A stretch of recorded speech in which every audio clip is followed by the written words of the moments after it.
नमस्कार, मैं पुष्कर शर्मा। अगर उत्तर प्रदेश में होने वाले विधानसभा चुनाव टल जाएं तो चौंकिएगा मत। ये सिर्फ मैं ही नहीं कह रहा हूं, ये एक ऐसे नेता जो देश में हमेशा सुर्खियों में रहे हैं और जब किसी को निशाना बनाते हैं तो उसके पीछे पड़ जाते हैं। हाँ, मैं बात कर रहा हूं सुब्रमण्यम स्वामी की। अगर आप उनका आज का ट्वीट देखें तो उन्होंने यही कहा है कि अगर यूपी के चुनाव टल जाएं और वह राष्ट्रपति शासन लागू हो जाए तो हैरान मत होइएगा, चौंकिएगा मत। उन्हें शायद इसकी आशंका है, उन्हें ऐसा लगता है कि ऐसा हो सकता है। और इसको बल किस बात से मिला? इसको बल मिला इस बात से कि इलाहाबाद हाईकोर्ट ने एक टिप्पणी की है। हालांकि उन्होंने न्यायमूर्ति शेखर कुमार ने हाईकोर्ट के रजिस्ट्रार से यह कहा है कि चुनाव आयोग, प्रदेश सरकार और केंद्र सरकार को उनका यह अनुरोध भेज दिया जाए कि ओमिक्रॉन के बढ़ते प्रभाव को देखते हुए चुनावों को टालने का प्रयास किया जाए। उनका कहना यह है कि अगर ऐसा नहीं भी होता तो कम से कम रैलियां और प्रचार रोके जाएं और बजाय बड़ी रैली करने के राजनीतिक दलों को अपना प्रचार टीवी और समाचार पत्रों के माध्यम से करना चाहिए। ये उन्होंने कैसे कहा और क्यों कहा? बात बहुत छोटी सी थी। कहा कि यहाँ जो अधिवक्ता आ रहे हैं उनको मैं देखता हूँ तो सारे अधिवक्ता कोरोना और कोविड के खतरे से अनजान से दिखाई देते हैं। कोविड प्रोटोकॉल का हाईकोर्ट में ही पालन नहीं होता और चुनावी रैलियों में तो ऐसा पालन होना, उस प्रोटोकॉल का मानना उनकी नजरों में असंभव सा है। उनका कहना है कि अगर भीड़ को नहीं रोका तो दूसरी लहर से भी भयानक परिणाम हो सकते हैं। हालांकि उन्होंने टीकाकरण अभियान की प्रशंसा की, लेकिन राजनीतिक गलियारों को भी विषय दे दिया कि क्या चुनाव टाले जाएंगे। क्या ऐसा लगता है? सुब्रमण्यम स्वामी ने यह बात कहकर इस बात को और मजबूती प्रदान कर दी। उनका कहना है कि अगर सीधे रास्ते से नहीं तो चोर दरवाजे से ऐसा हो सकता है और चुनाव सितंबर तक टाले जा सकते हैं।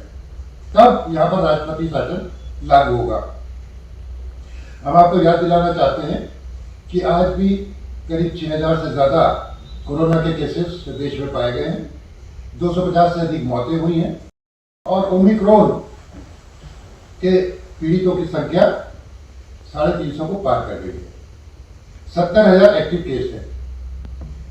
आपको यह भी याद दिलाएंगे कि कल प्रधानमंत्री श्री नरेंद्र मोदी ने ओमिक्रॉन के बढ़ते प्रभाव को लेकर बैठक बुलाई थी और उसमें इस पर चिंता जताई थी और इस खतरे के प्रति सभी राज्यों को आगाह करने के लिए कहा था।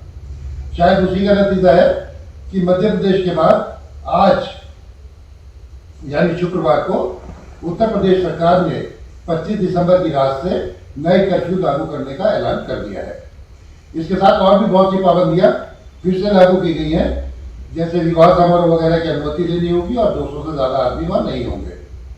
आपको यह भी याद दिलाना चाहेंगे कि उसी समय कुंभ में भी कोरोना संक्रमण फैला था। हालांकि शासन ने और सरकारों ने इसे बहुत स्वीकार नहीं किया था, पर यह सच्चाई है जिसे छुपाया नहीं जा सकता। बंगाल चुनाव में जब रैलियां हुई थी, पश्चिम बंगाल के चुनाव में, तो इस विषय को बहुत से विशेषज्ञों ने और दूसरों ने बहुत खतरनाक माना था। उन्होंने इन सब को, चाहे वो कुंभ हो या पंचायत चुनाव हो या पश्चिमी बंगाल का चुनाव हो, इसे सुपर स्प्रेडर की संज्ञा दी थी। इसी कड़ी में अगर आप आज देखें और जिस तरह से उत्तर प्रदेश ने ये ऐलान किया है कि कल से नए कर्फ्यू लागू होगा और पाबंदियां लागू होंगी, मध्य प्रदेश में भी ऐसा किया जा रहा है।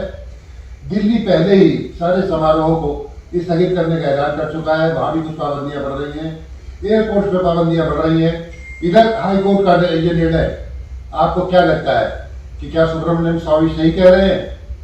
अगर आप राजनीतिक विश्लेषकों और जो इस समय चुनाव पूर्व जो सर्वे आ रहे हैं, चुनावी सर्वेक्षण आ रहे हैं, उन पर एक नज़र डालेंगे तो कहीं ना कहीं सुब्रमण्यम स्वामी की बातों में सच्चाई नजर आने लगेगी।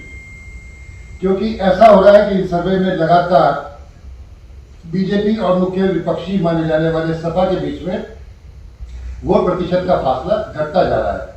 तो ये जो खतरे की घंटी है बीजेपी के लिए, हालांकि प्रधानमंत्री नरेंद्र मोदी स्वयं और गृह मंत्री अमित शाह, भाजपा के राष्ट्रीय अध्यक्ष जेपी नड्डा लगातार यूपी में दौरा कर रहे हैं, जन विश्वास यात्राएं निकाली जा रही हैं, बहुत सारे उद्घाटन इस दौरान हुए।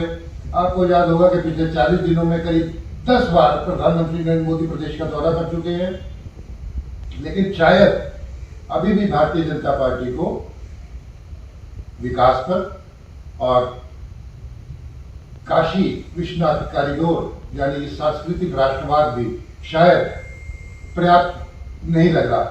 इसलिए कल का अगर आप मोदी जी का भाषण देखें तो उन्होंने फिर से गाय की बात की। इससे लोगों को लगता है कि भारतीय जनता पार्टी फिर से सांप्रदायिक उन्माद पैदा करना चाहती है, या ऐसा चाहती है कि ऐसा हो जाए प्रदेश में ताकि मतों का ध्रुवीकरण उनके पक्ष में हो सके। इन सब बातों के मद्देनजर सुब्रमण्यम स्वामी का ये कथन कि यूपी में चुनाव टल जाए, राज्यपाल शासन लागू हो जाए तो चौंकिएगा मत, काफी हकीकत के करीब लगता है। धन्यवाद।